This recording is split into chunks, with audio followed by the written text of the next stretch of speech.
Hey guys, hoping all is well. So in this video we're going to be discussing another AMC practice question with its full solution.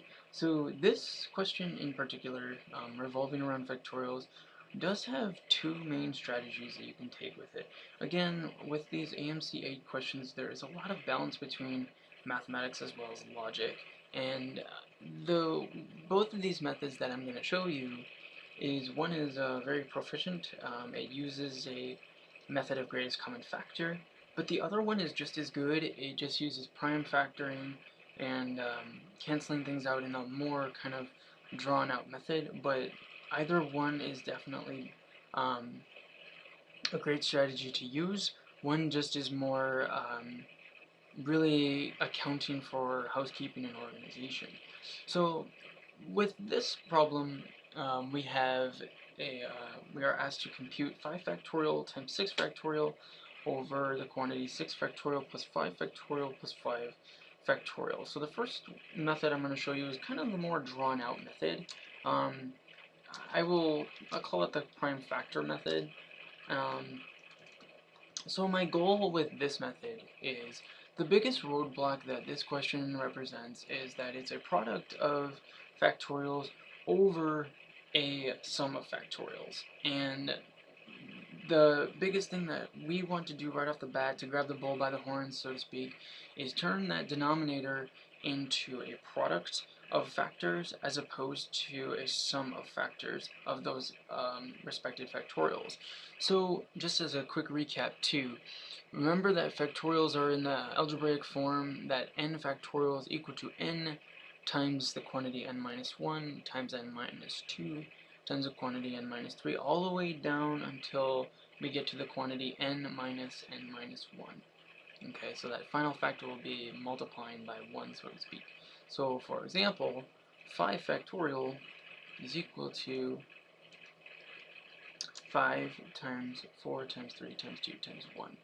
And again, you can eliminate that multiplicative factor of 1, but just for housekeeping and organizational purposes, I'm going to leave it. But your first step is to expand out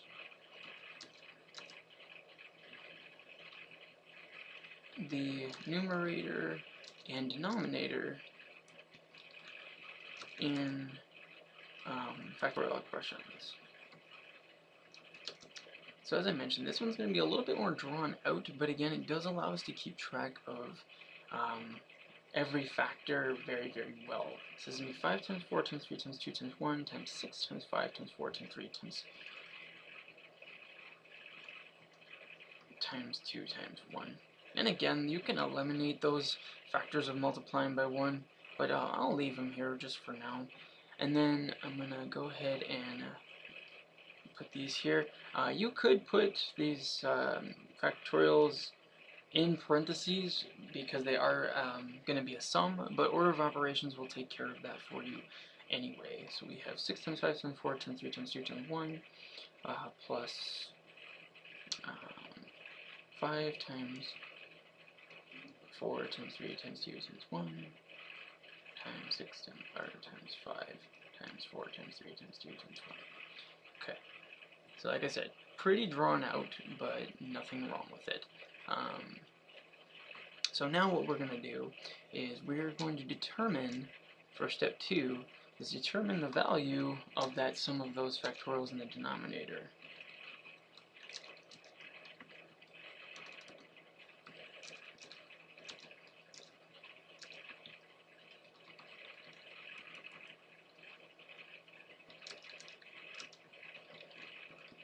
Okay.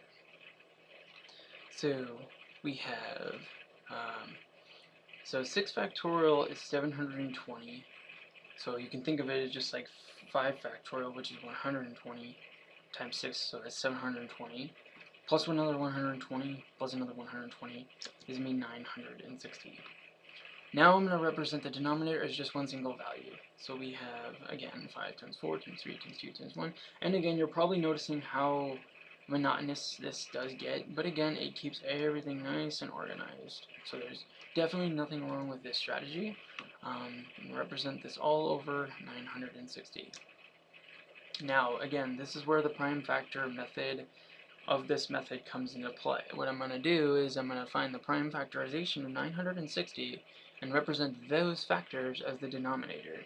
So I'm going to have 5 times 4 times 3 times 2 times 1 times 6 times 5 times 4 times 3 times 2 times 1 all over the prime factorization of 960.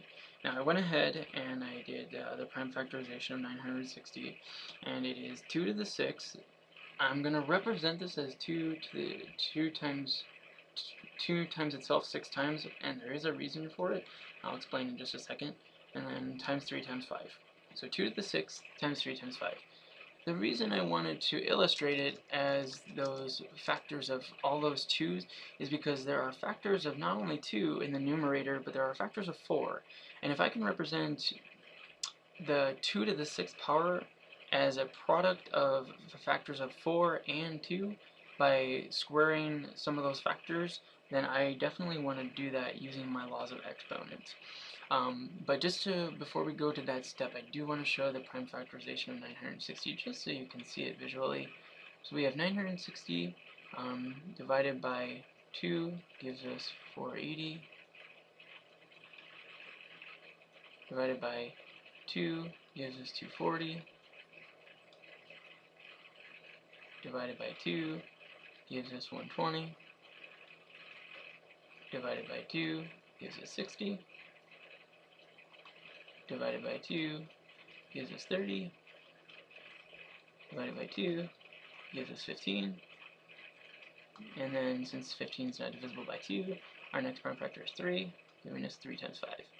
So that way we can see the prime factorization 2 to the 6, 1, 2, 3, 4, 5, 6, times 3 times 5.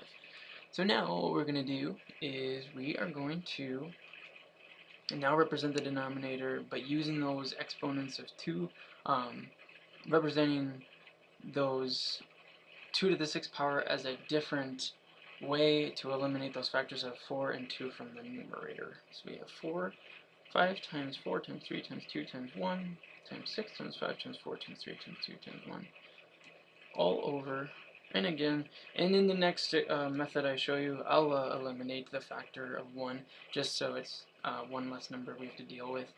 I'm going to represent this as 2 squared.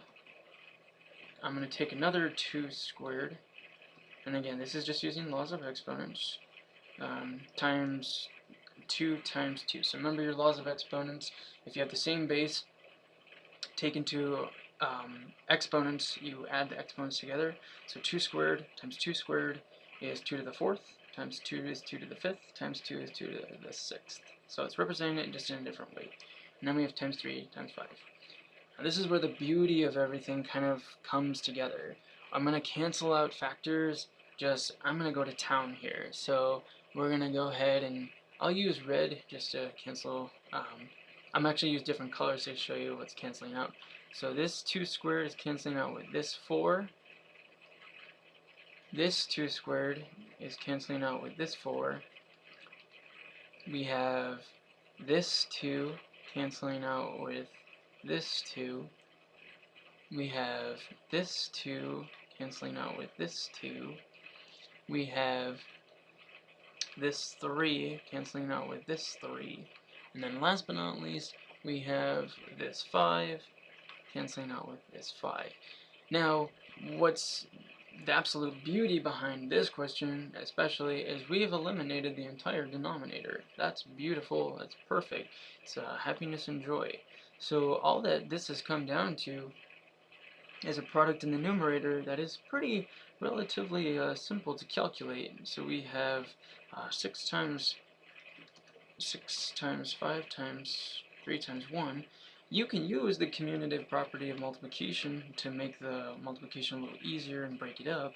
So you have 6 times 5 times 3 times 1, and this is just going to be 6 times 5 is 30 times 3 times 1, which is 30 times 3, which is going to be 90. So that is our final answer. So 90 is our final answer.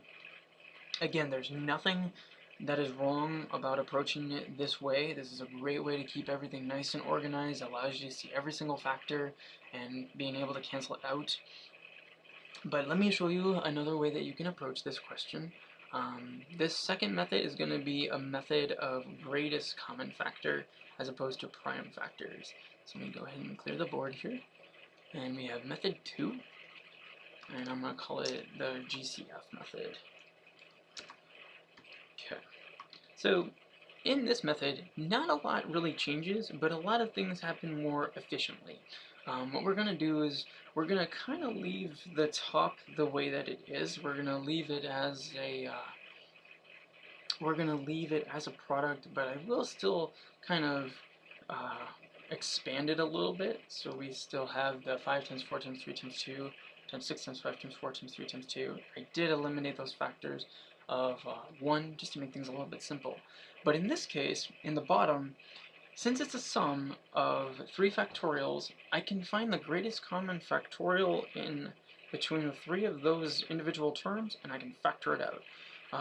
If you were to, as we saw in the last example, 6 factorial is just 5 factorial times 6. So what I'm going to do here is I'm going to actually factor out a 5 factorial. Okay. And in a second, I'm actually going to go ahead and rewrite this, leaving the top as 6 factorial. But I want you to be able to see what's going on here. If you factor out a 5 factorial from the bottom expression, what you're left with is 6, because the only factor that's remaining in 6 factorial from 5 factorial is 6. Then you have anything factored from itself is just 1, and likewise just 1. So we have, in the bottom, we can represent it as a greatest common factor of 5 factorial times 6 plus 1 plus 1. And I'm going to reiterate this as 5 factorial times 6 factorial, because now what you're going to notice is that we can cancel out a 5 factorial from the top and the bottom, making things a lot easier right off the get-go. So what we're going to do here, grab my little paintbrush here, and we'll cancel out here. And then what we're left with is a 6 factorial, is 6 factorial over 8. This is much easier than, dealing with multiplicative factors that repeat because of the same factorial that we're seeing among these 3 factorials individually. We see 5 factorial from all of them, which means that we can just factor out a factor of 120, which when we saw our greatest value, or our sum of the factorials, was 960. Now it's just 8. Makes things a lot easier. So 6 factorial over 8 is just equal to 6 times 5 times 4 times 3 times 2 over, I'm going to break up 8 into its prime factors as well, being 2 and 4.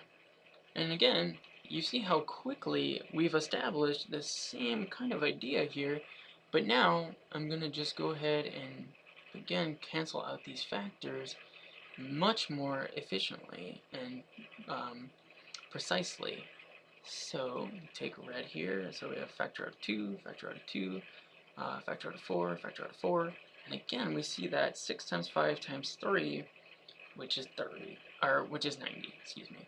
So we have, again, our denominator totally canceling out, giving us that answer of 90. So again, there are multiple ways that you can approach these, and it basically comes down to what's most comfortable for you.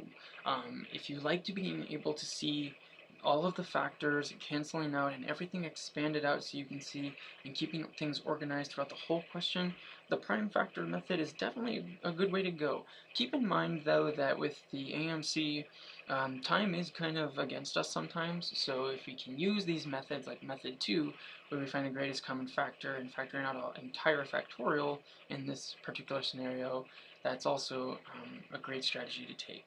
But I hope this helps you guys out. If you have any questions at all, please don't hesitate to reach out and ask. If you have alternate methods to answering this question. I'd love to see them as well, but I hope you guys enjoyed this video, and I look forward to seeing you soon in another AMC 8 practice question.